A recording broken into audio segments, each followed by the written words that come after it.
Alright guys, I happen to be lucky enough to end up with 3 turbos here. One of them's bad. This is the one that came on the original engine. But what we have here is a H1C. This is a first gen Dodge Cummins turbo.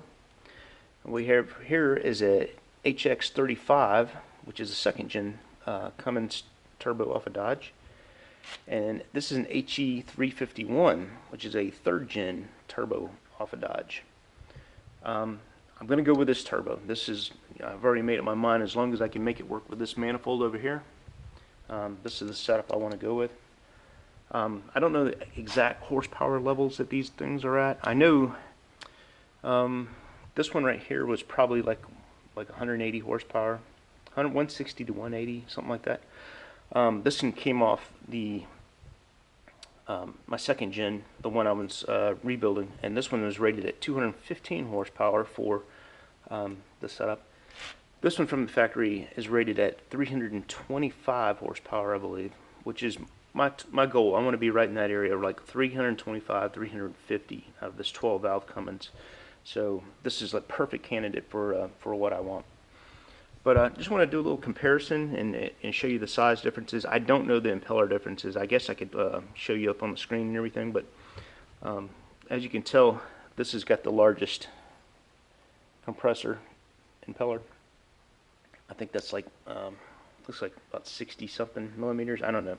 I'll have to go back and research that. I'm not at that point yet, but I just had these sitting here and want to do a comparison.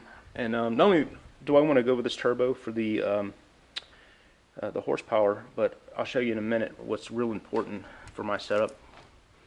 But let me show you the exhaust flange on these. Yeah, so if you notice, these two have a split turbine inlet, and this one right here does not. And my manifold over here has a split in it, which I guess I wish it didn't.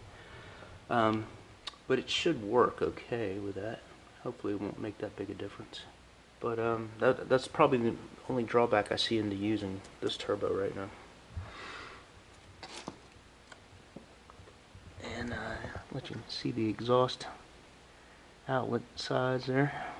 I guess I should get measurements, but like I said, all this stuff's online, and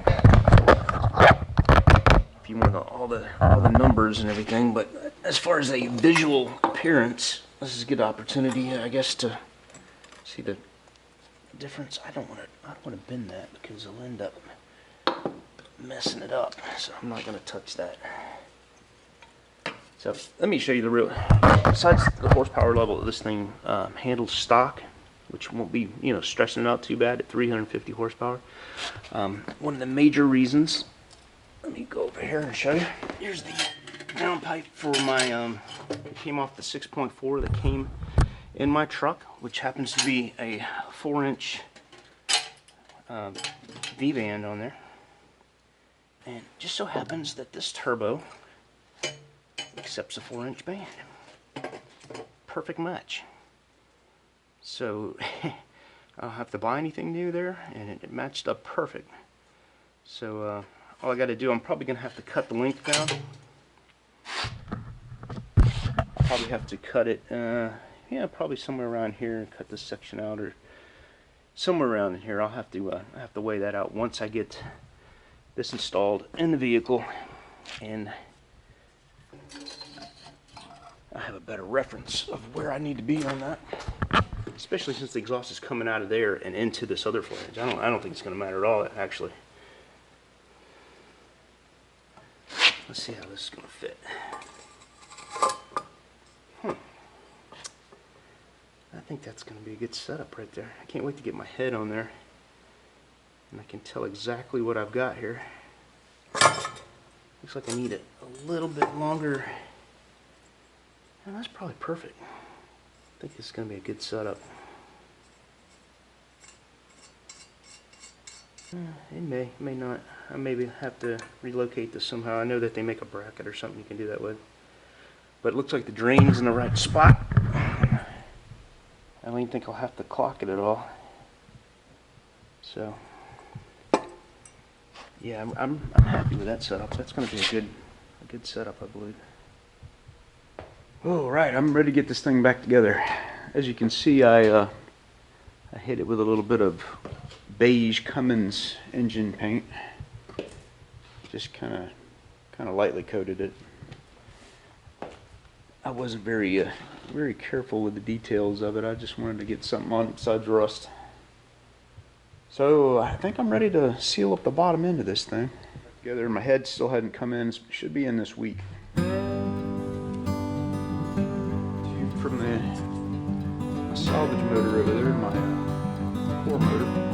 This time I'm using the blue thread locker instead of the red. Red's a lot more holding power. Blue's made for stuff that you'll frequently remove.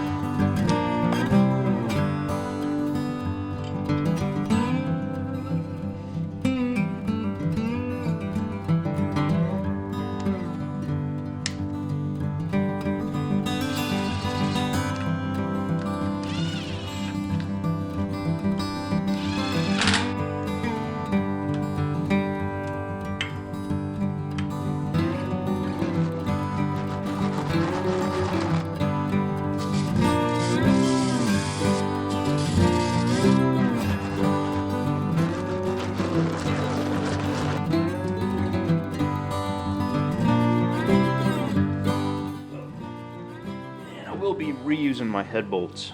I know a lot of you probably frown upon that, but Cummins said you can reuse them, and if they're within spec, and they haven't been stretched at all. And I measured everything out with my micrometer. Basically, went underneath the head bolt like that,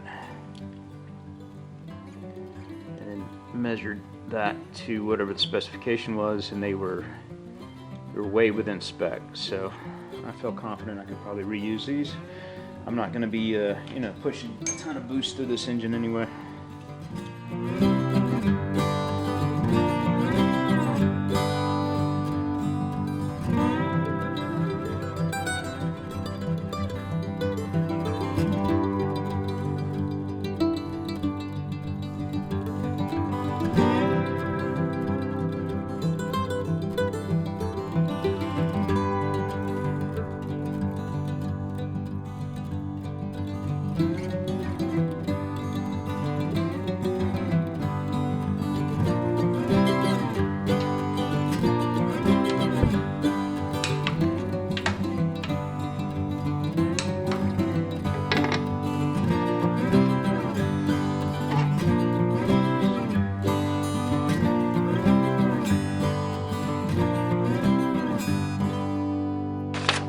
Everything's torqued down to specs.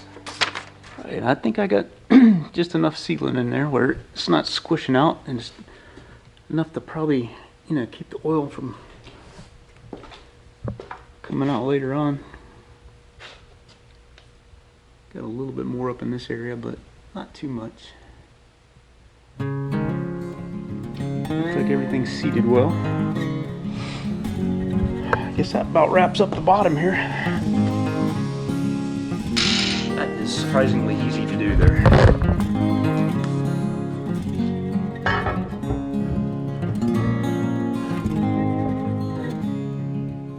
Almost.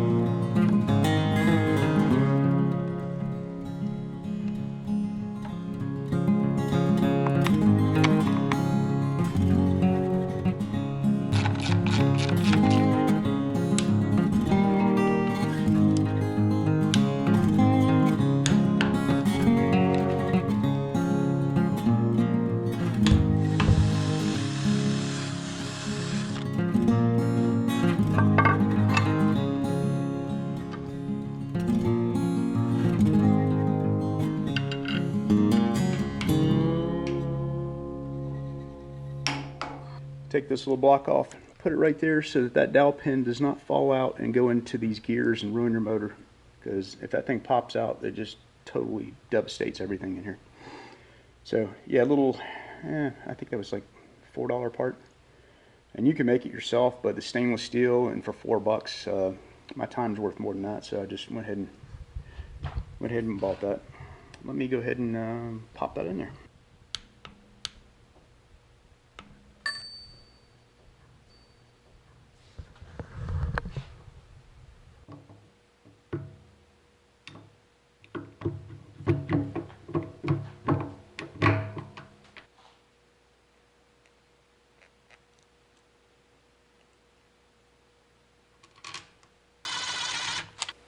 Got a order.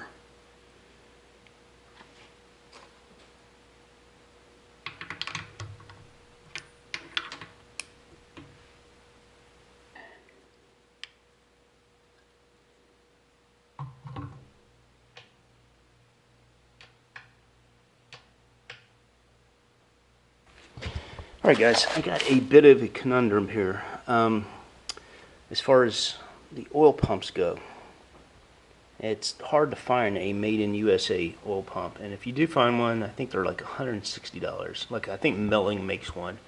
I'm not positive if they're all made in USA by Milling or not, but this is the pump, the oil pump that came out of my second gen, that block over there, which had a piston scoring problem, and you know, it's had some damage and everything. So I'm definitely not going to use this one, even though the gears are, there's hardly any backlash in the gears.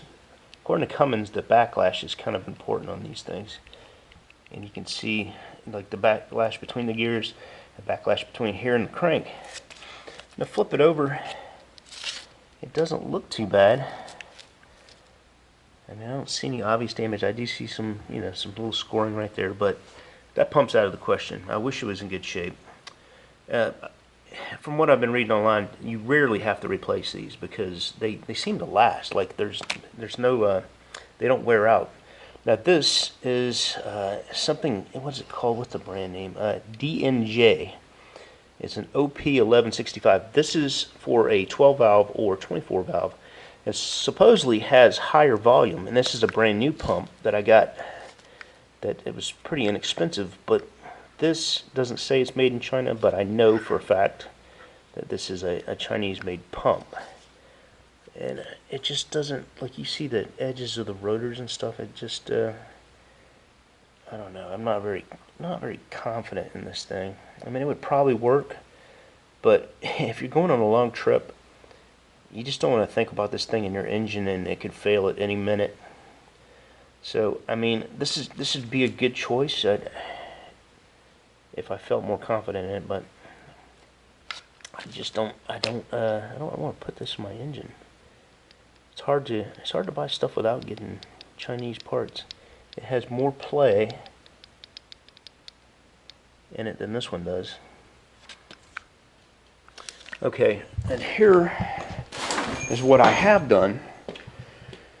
This is the first gen oil pump that came out of the original one that was in this block, and I wish I could show you the back of it, but it was in really good shape. This had no scoring. I took the bearings out of this engine. It's supposed to be around 100,000 mile engine, you know, low mileage. There was no scoring on the bearings, no scoring on the pistons. Everything was in really good shape, but this is, you know, basically a smaller pump. And it's got more backlash, a lot more backlash than the other pumps have, which doesn't make me very happy because Cummins says measure the backlash, and this one is just, it is like borderline on the max mark, or you know, somewhere around there. I forget what the measurement is right here. I think it was 13 hundredths. 13 thousandths. Anyway, it is right on the borderline. So